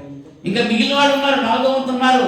వాళ్ళు మిగిలిన జనులు దెయ్యములను, చూడను, వినను, నడువ శక్తి లేని బంగారు, వెండి, కంచు, రాయి, కర్రలతో చేయబడిన తమ హస్తకృతమైన విగ్రహమును పూజింపకుండా విడిచిపెట్టినట్లు మారు మనసు పొందలేదు. అదే సంగతి. 4గురిలో 3 చచ్చిపోయినా ఉన్నవాడు కూడా వాటిని విడిచిపెట్టలేదు, మార్పు లేదు. మరేనమ్మా, మరియు తాము చేయుచున్న నరహత్యలను, మాయ తంత్రములను, జార చోరత్వములను చేయకున్నట్లు వారు మారు మనస్సును పొందిన వారు కాదు. మారు మనసు పొందలేదంట. అలా చచ్చిపోయారు కదా, అలాగా మనం ఉంటే మనం కూడా చచ్చిపోతాం, మనం బతుకు మార్చుకుందాం అనేటువంటి ఆలోచన వాళ్ళకే ఈ మాత్రం కూడా రాలేదంట. ఇప్పుడు వస్తుందమ్మా, ఎన్నిసార్లు చెప్తే మాత్రం ఏం చేస్తున్నారు? ఎవరు చేసి పని అలా చెప్తా ఉన్నారు. మాంటున్నారా? అయ్యా విగ్రహాలను చెందు, దేవుడి కంటే ఎక్కువగా దీన్ని ప్రేమించొద్దు చెప్తుంటే వింటున్నారా? పొలం వంట పరిగెత్తి వెళ్ళిపోయారు. ఎక్కడికి? జాతరలోకి. తెల్లవారు తిరిగేశారంటే ఎండెక్కి తెలియజేయాలి. ఇప్పుడు మళ్ళీ జాతర ప్రారంభించా. అన్ని వెళ్తున్నారు, వాళ్ళ గురించి మనకొద్దు. క్రైస్తవులు కూడా వెళ్ళిపోయారు కదా, పేరు పెట్టుకున్నారు. క్రీస్తు పేరు పెట్టుకుని, క్రైస్తవ పేర్లు పెట్టుకుని మళ్ళీ ఆడ పేరేమో ఎవరి పేరు పెట్టుకుంటారు? అన్యుల పేర్లు తీసేసి క్రైస్తవుల పేర్లు పెట్టుకుని అన్యుల పనులే చేస్తారు వీళ్ళు అక్కడ. మరి దేవుడు ఒప్పుకుంటాడమ్మా? ఒకసారి ఆలోచించాడు. ఒప్పుకుంటాడా? 21వ అధ్యాయం ప్రకటన గ్రంథం 15వ వచనంలో, ఆ పట్టణము దాని గుమ్మములను ప్రాకారమును కొలుచుటకే నాతో మాట్లాడు వాని వద్ద బంగారు కొలకర ఉండెను. ఆ పట్టణము చచ్చౌకమైనది. ఇది ఆ పట్టణం చచ్చౌకమైనది. ఆ పట్టణం కొలతలు ఇచ్చాడండి ఇక్కడ. ఆ పొడుగు, ఎత్తు, వెడల్పు సమంగా ఉంది. దాని కొలత చూస్తే 144 మూరలు ఉందంట. 17వ వచనంలో 144 మూరలు. అది ఆ పట్టణం ప్రాకారం సూర్యకాంతముతో కట్టబడింది. పట్టణం స్వచ్ఛముకు స్ఫటికముతో సమానమైన శుద్ధ సువర్ణముగా ఉన్నది. ఆ పట్టణం ప్రాకారం పునాదులు అమూల్యమైన నానావిధ రత్నములతో అలంకరింపబడి ఉన్నాయి. దాని గురించి వర్ణించాడు. అటువంటి ఆ పరలోక పట్టణంలో ప్రవేశించాలని అంటే దేవుడి చిత్తాన్ని చెప్పుకుని జీవించాలి, ఆయన మాటకు లోబడి జీవించాలి. అలాగే లోబం ఆయన మాట చెప్పుకుని జీవిస్తే మనకు వచ్చేటువంటి లాభాలు ఏమిటి? మత్తయి సువార్త 11వ అధ్యాయం. మత్తయి సువార్త 11వ అధ్యాయం 28వ వచనంలో, ప్రయాసపడి భారం మోస్తున్న సమస్త జనులారా నా యొద్దకు రండి, నేను మీకు విశ్రాంతి కలిగేది. ఎప్పుడు ఇస్తారు విశ్రాంతి? ఆయన మాట పిలుస్తున్నాడు, రండి రండి, యేసు జ్యోతిని పాడుతున్నాము. ప్రయాసపడి భారం మోస్తున్నా, నువ్వు లోపల భారమే, ఎంతో భారం, ఆ పాప భారం మోస్తున్నావు. అటువంటి భారం మోసేటువంటి నువ్వు ఎవరైనా సరే సమస్త జనులారా, అందరినీ పిలుస్తున్నాడైనా ఏ భేదం కూడా, నా దగ్గరికి రండి, నేను మీకు విశ్రాంతి కలుగజేస్తానంటున్నాడు. విశ్రాంతి కలుగజేస్తానంటున్నాడు.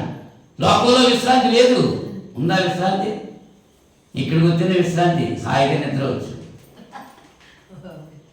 బయట ఇంటికాడ ఉంటే విశ్రాంతి ఉందా? ఆ పని చేయాలి, ఈ పని చేయాలి, అది చేసుకోవాలి, ఇది చేసుకోవాలి. దేవుడి దాంట్లోకి వచ్చి కూర్చున్నప్పటికీ రెస్టో, ఎంత రెస్టో. ఈ రెస్ట్ కోసం కాదు ఆయన పిలుస్తాం, అక్కడ ఉంది శాశ్వతమైన రెస్ట్. ఆ రెస్ట్ కొరకు విశ్రాంతిని ఇస్తానంటున్నాడు ఆయన. యెషయా గ్రంథం 61వ అధ్యాయము, యెషయా గ్రంథం 61వ అధ్యాయం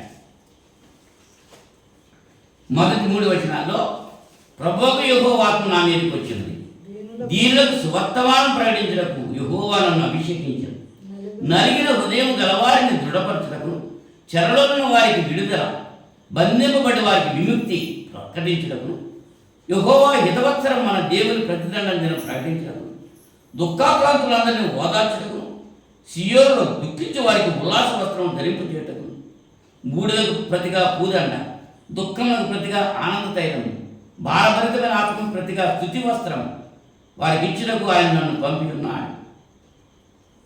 ఇంకా నీతి అను మస్తక వృక్షములను యెహోవా అన్నటువంటి చెట్లని వారికి పేరు పెట్టబడదు. ఆయన దగ్గరికి వస్తే ఈ మేలు పొందుతామా? ఈ విశ్రాంతి దొరుకుతుంది, ఈ యొక్క విమోచన దొరుకుతుంది, పరిపూర్ణ సంతోషం మనం కలిగి ఉంటాం. ఈ లోకంలో ఏది మనకి సంతోషం ఇచ్చేది కాదు. పలావ్ తింటే సంతోషం అనుకుంటారు. ఎంత సంతోషం వస్తుంది? అమ్మా పాయసం తాగితే సంతోషం అనుకుంటారు. ఎంత ఆశ. ఇంకా ఏదైనా తాగితే అది సంతోషం అనుకుంటారు. ఎంతసేపు అది? పరిపూర్ణ సంతోషం ఇచ్చేది ఎవరు? యోహాను సువార్త 15వ అధ్యాయం 10వ వచనంలో, యోహాను సువార్త 15వ అధ్యాయం 11వ వచనం చూడండి. 10 నుంచి, నేను నా తండ్రి ఆజ్ఞలు గైకొని ఆయన ప్రేమయందు నిలిచిన ప్రకారము మీరును నా ఆజ్ఞలు గైకొని ఎడల నా ప్రేమయందు నిలిచి ఉందురు. మీ యందు నా సంతోషము ఉండవలనియు మీ సంతోషము పరిపూర్ణము కావాలనియు ఈ సంగతులు మీతో చెబుతున్నాను. యేసుప్రభువు చెప్పారు, నా తండ్రి మాటలు నేను విన్నాను, నా తండ్రి నన్ను ప్రేమించాడు, నా తండ్రి పని నేను చేశాను, అందుకు నా తండ్రి నన్ను గురించి సంతోషించాడు. మీరు నా మాటలు వింటే మీ సంతోషం సంపూర్ణంగా అవుతుంది. అది చెప్పడాకే నేను వచ్చానంటున్నాడు. ఈ సంగతులు మీతో చెప్పుతున్నాను. ఎందుకు? మీ యందు నా సంతోషము ఉండవలని మీ సంతోషము పరిపూర్ణము కావాలని ఈ సంగతులు మీతో నేను మిమ్మల్ని ప్రేమించిన ప్రకారము మీరు ఒకరినొకరు ప్రేమించవలని నేను ఆజ్ఞ. నేను మిమ్మల్ని అలాగైతే ప్రేమించాను, మీలో మీరు ఒకరికొకరు అలాగా ప్రేమ ఉందా? అసలు ఇంట్లో ప్రేమ ఉందా? భార్యాభర్తల మధ్య ప్రేమ ఉందా? అన్నదమ్ముల మధ్య ప్రేమ ఉందా? అక్క చెల్లెల మధ్య ప్రేమ ఉందా? చల్లారిపోయింది. కారణం ఏంటి? అక్రమం విస్తరించడం చేత అనేకుల్లో ప్రేమ చల్లారన్నాడు. అంచేత అన్నాడు, నేను భూమి మీద సమాధానం పంపడానికి రాలేదు, నేను అగ్ని వేయడానికి వచ్చాను. ప్రేమ లేదు. ప్రేమ లేకపోతే ఏముంది? ప్రేమ పోయేటప్పటికి ఏమొస్తుంది?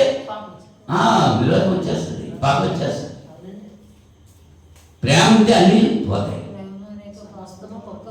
ప్రేమ అనేక పాపాలనే కీర్తన గ్రంథం 5వ అధ్యాయం 5వ కీర్తన 11వ వచనంలో, 5వ కీర్తన 11వ వచనం, నిన్ను ఆశ్రయించే వారందరూ సంతోషించుదురు, నీవే వారిని కాపాడుతూ కనుక వారు నిత్యము ఆనందధ్వని చేయుదురంటున్నాడు. ఎవరి గురించి మాట్లాడుతున్నాడు? యెహోవా నా మాటలు చెవిని పెట్టమన్నాడు. దావీదు గారు చెప్తున్నారు, ఆయన ఆశ్రయించే వారందరూ సంతోషిస్తారు, నీవే వారిని కాపాడదు కనుక వారు నిత్యము ఆనందం చేయదు. యెహోవా నీతిమంతులను ఆశీర్వదించేవాడు నీవే. ఆయన చేత ఆశీర్వాదాలు పొందాలంటే మనం నీతిమంతులుగా ఉండాలి. నీతిహీనులుగా ఉండి మన ఇష్టాచారంగా మనం జీవిస్తే ఆయన చేత మనం ఆశీర్వాదాలు పొందేటువంటి అవకాశం ఉండదు. అదే చెప్తున్నాడు. ఇంకా ఎఫెసీ పత్రిక 1వ అధ్యాయంలో మనల్ని విడుదల చేశాడు ఆయన అనేటువంటి విషయానికి తెలియజేస్తున్నాడు. ఎఫెసీ పత్రిక 1వ అధ్యాయం 5-7 చదివితే, ఇట్లనగా తన ప్రియుని యందు తాను ఉచితముగా మనకు అనుగ్రహించిన తన కృపా మహిమకు కీర్తి కలిగినట్లు తన చిత్త ప్రకారమైన దయా సంకల్పం చొప్పున యేసుక్రీస్తు ద్వారా తనకు కుమారుగా స్వీకరించుటకై మనల్ని ముందుగా తన కోసం నిర్ణయించుకొని మనము తన ఎదుట పరిశుద్ధులమును నిర్దోషమై ఉండవల్లని జగత్తు పునాది వేయబడక మునిపే ప్రేమ చేత ఆయన క్రీస్తులో మనల్ని ఏర్పరచుకుంది. ఆయన అంటే ఎవరైనా దేవుడు క్రీస్తులో మనల్ని ఏర్పాటు చేసుకున్నాడు. ఎప్పుడు ఏర్పాటు చేసుకున్నాడు అంటే దేవుని సంబంధం అయినప్పుడు దేవుని మాట వింటాడు. ఏశావు యాకోబులు అన్నదమ్ములే, కానీ ఏశావు ముందే వచ్చాడు తల్లి గర్భంలో నుంచి, యాకోబు తర్వాత వచ్చాడు. కానీ ముందే వాళ్ళ గురించి దేవుడు ఏం చెప్పాడు? వాళ్ళ తల్లి వీళ్ళ గర్భంలో పెరుగులాడుతూ ఉంటే 2 జనాంగాలు వస్తున్నాడు మీ గర్భంలో నుంచి. పెద్దవాడు చిన్నవానికి దాసుడు అవుతాడు అని ముందే చెప్పేశాడు. అది దేవుని యొక్క సంకల్పం. మన పట్ల ఆయన సంకల్పం ఏంటో అదే చెప్తున్నాడు. దేవుని అవునా మనల్ని ముందుగా తన కోసము నిర్ణయించుకొని మనం తన ఎదుట ఎలా ఉండాలి? పరిశుద్ధులుగా ఉండాలి, నిర్దోషులుగా ఉండాలి అని జగత్తు పునాది వేయబడక మునిపే ప్రేమ చేత ఆయన మనలను క్రీస్తులో ఏర్పరచుకున్నాడు. మనం క్రీస్తులో ఉంటే దేవుని బిడ్డలు, క్రీస్తులో లేకపోతే బయట ఉంటే, క్రీస్తులో అంటే సంఘంలో ఉంటే, బయట ఉంటే లోకంలో ఉన్నదానికి సంఘంలో ఉన్నదానికి డిఫరెన్స్ ఉందా లేదా? అది మనం కనపడుతున్నామా? అది మనం తెలియజేస్తున్నామా? లోకంలో ఉన్నాము, సంఘంలోకి వచ్చాము, కానీ లోకంలో ఉన్నట్టే జీవిస్తున్నాం. సంఘంలో ఉన్నట్టు జీవించేవాడు ఎప్పుడో కనపడతలేదు. ఉన్నాడా? ఎవడైనా ఉన్నాడా? ఆయన ఎలా ఉండాలనుకున్నాడు? మనల్ని పరిశుద్ధులుగా ఉండాలి, నిర్దోషులుగా ఉండాలి. అలా ఉంటే మనకి ఆయన నిత్య జీవం ఇస్తాడు. ఏమిస్తాడండి ఆయన? ఎలా ఉంటే? పరిశుద్ధులుగా ఉంటేనే నిత్య జీవం. మన ఇష్టానుసారంగా మనం ఉంటే ఆ నిత్య జీవం మనకి రాదు. 6వ అధ్యాయం యోహాను సువార్త 47వ వచనంలో, విశ్వసించేవాడే నిత్య జీవం గలవాడు, జీవాహారం నేనే. మీ పితరులు అరణ్యంలో మన్నాను తినడం చనిపోయింది, దీనిని తిన్నవాడు చావకున్నట్లు పరలోకం నుండి దిగి వచ్చిన ఆహారం ఇదే. పరలోకం నుండి దిగి వచ్చిన జీవాహారము నేనే. ఎవడైనను ఈ ఆహారం భుజించితే వాడు ఎల్లప్పుడూ జీవించును. మరియు నేనిచ్చే ఆహారము లోకమునకు జీవము కొరకైన నా శరీరమే అని మీతో నిశ్చయంగా యేసు ప్రభువు చెప్పారు. ప్రతి ఆదివారం ఆయన శరీరానికి ఆయన రక్తం త్రాగుతున్న మనం ఆయన గుణలక్షణాలు కలిగి జీవిస్తున్నామా లేదా ఆలోచించుకోవాలి. ఆయన శరీరం తినేస్తున్నాం, ఆయన రక్తం త్రాగేస్తున్నాం, ఆయనలాగా జీవించట్లేదు. అప్పుడు నిత్య జీవం ఉందా? మనకే లేదు. నిత్య జీవం కావాలి. అందుకనే వారంలో మొట్టమొదటి కానీ ప్రతి ఆదివారం రొట్టె విరిచారు వాళ్ళు ఆదిమ సంఘం. ఆదివారం రొట్టె విరిచకు మేము కూడినప్పుడు అన్నాడు అపొస్తలుల కార్యాలు 20:7 వచ్చిన. ఆ ప్రకారంగా చేస్తున్నాం, రొట్టె విరుస్తున్నాం. కానీ అది మనస్ఫూర్తిగా చేస్తున్నామా? ఇష్టపూర్తిగా చేస్తున్నామా? ఆచార ప్రకారంగా చేస్తున్నామా? ఆలోచన చేస్తున్నాం. అంచేత యోగ్యమైన రీతిలో స్వీకరించాలని చెప్తున్నా. యోగ్యత కలిగి ఉండడానికి మనం ఏం చేయాలి? మన బ్రతుకు మార్చుకుని దేవుని సన్నిధిలో ఒప్పుకొని ప్రార్థన చేయాలి. అదేం లేదు, మా రోగం వచ్చింది బాగు చేయి బాబా, మా అప్పులు నా తీర్చే బాబా, ఇందుకోసమే ప్రార్థన చేస్తున్నావు. ఆత్మరక్షణ కొరకు చేస్తున్నావా? దేవుడు కోరుకునేది అది. ఈ శరీరాన్ని హింసించేవాడికి నువ్వు బాధపడుతున్నావు, కానీ ఈ శరీరాన్ని ఆత్మను కూడా హింసించగలిగే శక్తి కలిగిన వాడికి నువ్వు భయపడతలేదు. ఈ లోకంలోనే ఈ శరీరానికి కావాల్సింది, ఈ శరీరాశ నేత్రాశ దేవుడమ్మ ఈ లోకంలోనే. ఈ లోకం విడిచిన తర్వాత ఈ ఆత్మ ఎక్కడికి వెళ్తుంది? దేవుడి దగ్గరికి 2 భాగాలు ఉన్నాయి. నిత్య నాశనంలోకి వెళ్తుందా, పరదేశంలోకి వెళ్తుందా? అక్కడికి వెళ్ళాలంటే ఇప్పుడు బతుకుండగానే ఈ సృష్టికర్తను మా జ్ఞాపం చేసుకున్నాడు. ఎన్నిసార్లు వింటున్నావు, ఎంతసేపు వింటున్నావు, ఎంతకాలం వింటున్నావు? బ్రతుకులో మార్పు ఉందా? ఓ రాయిని తీసుకెళ్ళి నీటిలో వేస్తే ఎన్ని సంవత్సరాలు ఉన్నా ఆ నీరు దాంట్లో వెళ్తారా? అంటే ఒక స్పాంజిని పట్టుకెళ్ళి వేసామనుకో లాగేసుకుంటాం. మన హృదయాలు ఎలా ఉన్నాయి? స్పాంజి లాగా ఉన్నాయా, రాయిలాగా ఉన్నాయా? ఇటువంటి బండలాంటి హృదయాన్ని దేవునికి అప్పచెప్తే ఆయన మారుస్తాడు. దేవునికి ఇస్తానికి ఇష్టపడవు. నాయనా నా హృదయాన్ని మెత్తపరచు నాయనా అని ఒంటరిగా నువ్వు ప్రార్థన చేస్తున్నావా ఎప్పుడైనా? ముందుమే చేస్తుంది చెప్పండి. నాకు ఈ శరీరాశ నేత్రాశ వద్దు బాబు, నీ ఆత్మ నాకు కావాలి, నిత్య జీవమే నాకు కావాలి, అలాగే నన్ను సిద్ధం చెయ్యి అని ప్రార్థన చేసేవా? పిలిపి పత్రిక 4వ అధ్యాయం, పిలిపి పత్రిక 4వ అధ్యాయం 12-13 వచనాలు. పౌలు గారు అంటున్నాడు, దీన స్థితిలో ఉండ ఎరుగును, సంపన్న స్థితిలో ఉండ ఎరుగును, ప్రతి విషయంలోనూ అన్ని కార్యంలోనూ కడుపు నిండి ఉండటకును, ఆకలి కొని ఉండటకును, సమృద్ధి కలిగి ఉండటకును, లేమిలో ఉండటకును నేర్చుకుని ఉన్నాను. నన్ను బలపరచవాని ఉండే నేను సమస్తము చేయగలను. అయినను నా శ్రమలో మీరు పాలు పంచుకున్నది మంచిది అని. నన్ను బలపరచవాని ఉండే నేను సమస్తము చేయగలను. నేను చేయగలను, నేను తిరిగిపోండి కాదు, ధైర్యవంతుడు నేను. ఈ ధైర్యం ఎక్కడి నుంచి వచ్చింది? దేవుడు ఇచ్చాడు నాకు అని ఈ రాత్రి సమయంలో పౌరులతో చెప్పగలిగినటువంటి మనసు మనం కలిగి ఉన్నామా? ఒక్కసారి ఆలోచన చేసుకుందాం. విగ్రహ ఆరాధన, విగ్రహాన్ని విడిచిపెట్టి దేవుని సన్నిధికి వస్తే, దేవుని యొక్క పిలుపుకు లోబడి ఆ విగ్రహం నేను పిలుస్తుందా రమ్మని గంట కొట్టి టైం చెప్పి వచ్చేది అని అంటే వెళ్ళారా? నేనంటే మేస్తారు ఇలాగ అన్నారని అంటారు అంతే. రాత్రి లేవా తల్లి బట్టలతో నిలిచిపోతే పరిగెట్టుకు వెళ్ళిపోయారు. ఎవరు రమ్మన్నారు? ఎవరు రమ్మన్నారమ్మా? ఎన్నింటికి రమ్మన్నారు? మరి ఇక్కడికి రమ్మంటున్నారు కదా. ప్రయాసపడి భారం మోచిన సమర్థమైన వాళ్ళ నా దగ్గరికి రండి, నేను మీకు విశ్రాంతి కలిగి చేస్తాను.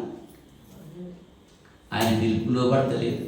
అదే 3 వంతులు చచ్చిపోయినా 4వ వంతు మారు మనసు పొందలేదాడు. చూసి కూడా గొర్రె కషాయం నమ్ముతాడు, అక్కడే కూర్చుంటాడు, అక్కడే ఉంటుంది. ఒక గొర్రెను కోసేస్తుంటే ఆ తర్వాత నాదే ఉంటాను అనిపోద్దంతే.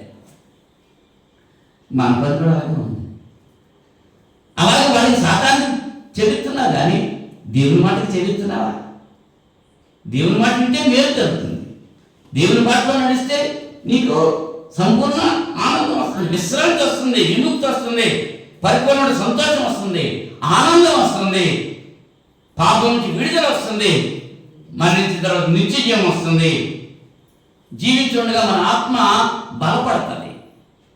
మన బాహ్య పురుషుడు కృషించిపోయినా అంతరంగ పురుషుడు దినదినము అభివృద్ధి చెందాలి. ఎప్పుడుంటుంది ఆ స్థితి? దేవునికి దూరపడినప్పుడు, దేవుని కంటే ఎక్కువగా దేన్ని కూడా ప్రేమించకుండా ఉన్నప్పుడు. ఈ లోకంలో ఏదైనా సరే నాకు అక్కర్లేదు, నువ్వే కావాలి. ముందు పాట మాత్రం పాడతాం, నువ్వే కావాలి, నువ్వే కావాలని పాట పాడేస్తారు, నువ్వే కావాలని. కానీ ఆయన మాట్లాడుతున్నావా? ఆయనకు లోబడుతున్నావా? లోబడితే మేలు జరుగుతుంది. అటువంటి మేలు అందరూ పొందాలని ప్రేమతో తెలియజేస్తూ ముగిస్తున్నా. ప్రార్థన చేసుకుందాం. మహోన్నతుడా, పరిశుద్ధుడా, జీవాధిపతి, సృష్టికర్త, మీకు స్తోత్రాలు తండ్రి. ఈ రాత్రి సమయంలో వ్యక్తమైన వాక్యం వీళ్ళ హృదయాల్లో బదిలిపరుచుకుంటానికి సహాయం చేయండి.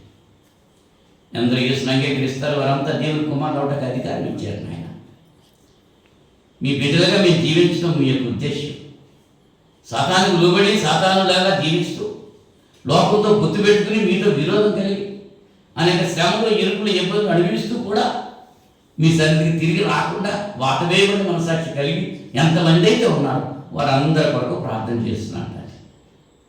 మీ కృపలో కనికరించండి. రాత్రి మా హృదయాల్ని వెన్నలా మెత్తగా చేస్తారని మీ సన్నిధిలో ప్రార్థన చేస్తున్నాను. మా హృదయాలు మీ సన్నిధిలో కృమ్మరించుకుని మీ నుంచి క్షమాపణ ఉంది, మీరు ఇచ్చేటువంటి నిత్యజీవం పొందడానికి తగిన జీవితం మేము జీవించడానికి మీ కృప చూపుతారని ప్రార్థన చేస్తున్నాను ఆయన. విన్న ప్రతి బిడ్డను జీవించండి, మీ కృపలో భద్రపరచండి. వాక్య ప్రకారంగా వాళ్ళ జీవితాలు సరి చేసుకుంటాయి. వాక్యపు వెలుగులో వారి జీవితాలు సరి చేసుకుని మరణ పర్యంతం నమ్మకంగా మీ సన్నిధిలో జీవించడానికి సహాయం చేయండి. మీ చిత్తమైతే మరి శుక్రవారం మిమ్మల్ని స్తుతించి గణపరిచి వాక్యం ధ్యానించి ప్రార్థించడానికి సహాయం చేయండి. క్రీస్తు యేసు నామములో ఈ ప్రార్థన అడిగి వేడుకుంటున్నాం కదా తండ్రి. ఆమేన్. అందరికీ వందనాలు.